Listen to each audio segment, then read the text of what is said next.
ባሮ ዝፍለጥ እዩ መንግስት ክልል ዓፋር ብረቡዕ 26 ጥቅምቲ 2018 አቆጻጸራ ገዛ ማስያብ ዘውፅኦ መግለጺ ውጅለ ሕወሓትና በለ ዝጸውዕ ዕጡቕ ኃይሊ ኣብ ወረዳ መጋል ዘባ ክልተ ኣብ ዝርከብ ቀበሌ ቱንሳ ተኹሲ ከቢድ ኣጽዋር ከፊቱ ብምባል መኽሳሱ እውን ተወሳኺ ክሴታ ከም ዝኸሰሰ ዝዝከር እዩ ዋና አመሓዳሪ ወረዳ መጋል አቶ ዓብድሸኽ በርሃን ዑስማን ኣብ ጎረቤት ክልል ትግራይ ዝተበገሱ ዝበሎም ኃይልታት ካብ ረቡዕ ንጉህ ጀሚሮም ቦታ ክሕዙ ከም ዝጸንሑ ንቢቢሲ ዝገለጸ ኮይኑ በወገን መንግስቲ ጊዜያዊ ምምሕዳር ትግራይ ዝተዋሃበ መግለጺ ዛጊድ የለን ነዚ ድማ ካብ መንግስቲ ክልል ዓፋር ዝወፀ መግለጺ ምላሽ ዝሃበ ኮይኑ እዚ መሰረት ዘይብሉን ዝተረጋገጸ ወሰን ዓፋርን ከም ዘየሎን ብግልባጡ ዝፍጸም ዘሎ ተግባር ንሰላማውን ታሪኻውን ሕውነትን ጉርብትናን ክልቲኡ ህዝብታት ዘይምጥንን ኣብ ቀውዒ እዋን መሪጽካ ህዝቢ ትግራይ ንምጉዳእ ዝተወጠነ ክፍኣትን ምዃኑ ግህድ እዩ ክብል ብምላሹ ከሲሱ እዩ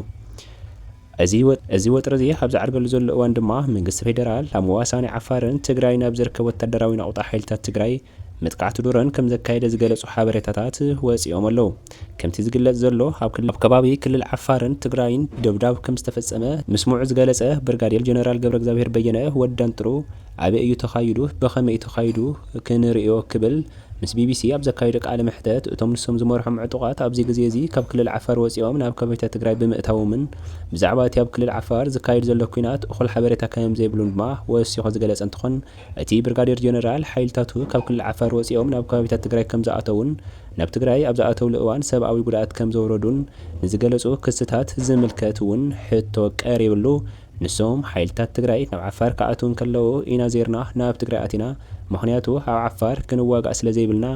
ክብል ድማ መልሲ ምሃቡ ተፈሊጡ መዓስ ኢኹም ናብ ትግራይ ኣቲኹም ንዝብል ሕቶ ግን ጀነራል ገብረ እግዚአብሔር መልሲ ክህብ ኣይፈቐደን እዚ ወታደራዊ ምስጢር እዩ ብምባል ዝኣተውሉ ከባቢ ምግላጽ ብወታደራዊ መንጽር ግቡእ ከም ዘይኮነን ትገልጽ ኃይልታት ትግራይ ኣብ ክልል ዓፋር ተኹስ መኽፋቶም ካብ ምስማዕ ተወሳኺ ሓበሬታ ከም ዘይብሉ እውን ኣንስሚሩሉ ኣሎ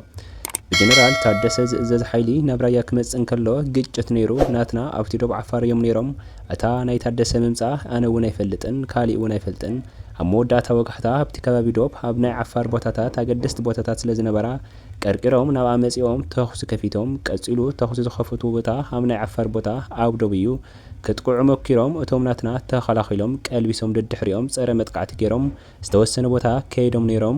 እዚ ኣብ ገረብ ኣቦኻ እውን በጺሑ ነይሩ ኣብ መወዳእታ ግን እቲ ውግእ ካብኡን ላዕሊ ክሰፍሕ ስለ ዘይብሉ ተመለሱ ናብቲ ዝነበርኩሞ ኢልና መሊስናዮም ኢና ምስ መለስናዮም እውን ንሶም ድማ ደድሕሪና መጺኦም ዓፋር ወሪዶም ቶንሳብ ዝበሃል ቦታ ኣትዮም ኣብኡ ኣትዮም ናይ ዓፋር ህዝቢ ኣፈናቂሎም ኣለዉ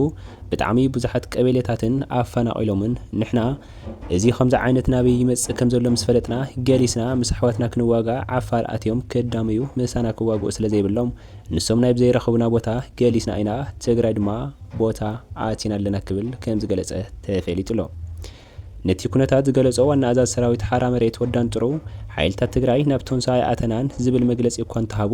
ኣዛዛ ኣርሚ 33 ዝኾነ ጀነራል ወልጀርጊስ ተኽላይ ሸሪፎ ኣብ ቶንሳ ምስ ህዝቢ ዓፋር ብዛዕባ እቲ ጉዳይ ክማየጥ ከም ዝተረኣየን ቶንሳ ኣቲና ኢሎም ባዕሎም ከም ዝገለጹን ወሲኹ ገሊጹ እዩ እቲ ግጭት ዘስዕቦ ኪሳራ ናይ ተጋሩ ኪሳራ ምዃኑ ብምምልካት ዜና ዓወት ክንግር ፈቓደኛ ከም ዘይኮነን ንገዛእ ርእሶም ኣብ ሓራ መሬት ከም ዘለዉ ዝገለጹ ኃይልታት ስለምንታይ ኣብ ክንዳብ ትግራይ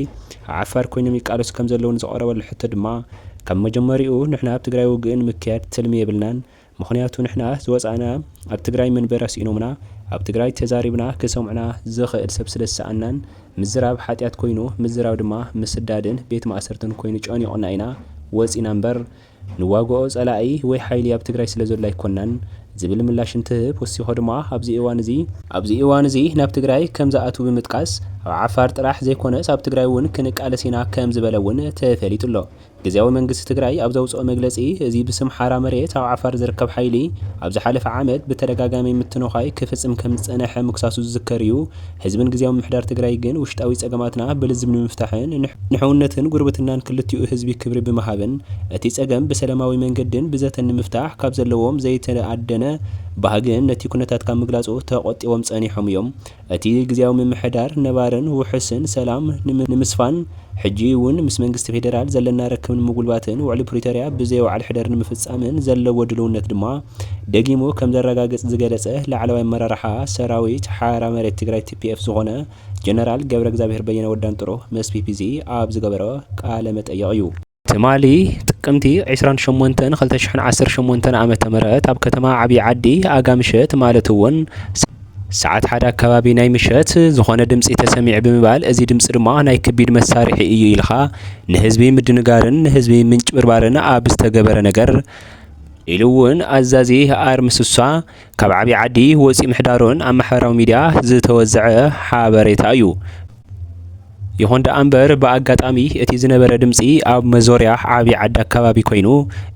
እቲ ድምፂ ድማ ናይ ሓንቲ ሲኖትራክ ክልተ ጎማኣ ብምፍንድኡ እዩ እቲ ድምፂ ክስማዕ ተኽኢሉ። ይኹን ደኣ እምበር ካብ ሓደ ኣክቲቪስታት ኢና ወይም ድማ ናይ ትግራይ ሰላም ዘይደልዩ ሰባት እቲ ድምፂ ናይ ከቢድ መሳርሒ ወይም ድማ ናብ ቦምቡ እዩ ክብሉ እናተናገሩ ከም ዝነበሩን ኣብቲ ህዝቢ ራዕድን ሽበራን ምፍጣር ተኣቂዱ ዝተገበረ ናይ ማሕበራዊ ሚድያ ወረ ከም ዝኾነ ኢሉ ድማ እቲ ኣዛዚ ናይ ኣርምስሳ እውን ካብ ዝነበሩ ቦታ ከም ዘይተንቀሳቐሰን ኣብኡ ከም ዝሓደረን ዘረጋገፅናዮ ሓቂ እዩ።